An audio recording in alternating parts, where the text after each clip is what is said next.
நீங்க ஜாபுக்கு போகணும்னு முடிவு பண்ணிட்டீங்கன்னா, எந்த கம்பெனிஸ் போறீங்க? என்ன டைப் ஆஃப் டொமைன் போறீங்கன்றத ஃபர்ஸ்ட்டு பிளான் பண்ணுங்க. அந்த டொமைனுக்கு என்னென்ன ரெக்வயர்மென்ட் இருக்குன்னு பாருங்க. அந்த ரெக்வயர்மென்ட்ஸ் எல்லாம் உங்க ரெஸ்யூம்ல இருக்கான்னு பாருங்க. உங்க ரெஸ்யூம்ல இருந்தா, அந்த ரெஸ்யூம்ல இருக்க டெக் ஸ்டாக் உங்ககிட்ட இருக்கான்னு நிஜமா பார்த்துக்கோங்க. பொய் சொல்லி ரெஸ்யூம்ல டெக் ஸ்டாக்க போட்டு கம்பெனிக்குள்ள போயிட்டு பல்ப் வாங்கிட்டு வெளிய வந்துராதீங்க. நான் என்ஜினியரிங் டிகிரில எப்படியும் ஒரு மினி ப்ராஜெக்ட் பண்ணியிருப்பேன். மெயின் ப்ராஜெக்ட்டும் பண்ணியிருப்பேன்.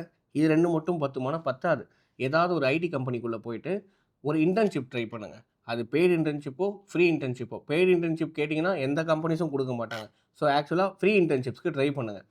நேரா நீங்க ஒரு ஐடி இண்டஸ்ட்ரிக்குள்ள போனா தான், அவங்களோட எக்கோசிஸ்டம் எப்படி ஒர்க் ஆகுது? டே டு டே ஆக்டிவிட்டீஸ் என்ன பண்றாங்க?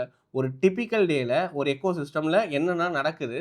யார் யாருக்கு என்னென்ன ஒர்க் குடுக்குறாங்க? அந்த ஒர்க்க அவங்க எவ்வளோ எஃபிஷியன்ட்டா கம்ப்ளீட் பண்றாங்கன்றத லேர்ன் பண்ணுங்க. நடுவுல என்னென்ன சேலஞ்சஸ் வருது? அந்த சேலஞ்சஸையும் எப்படி ஹேண்டில் பண்றாங்க?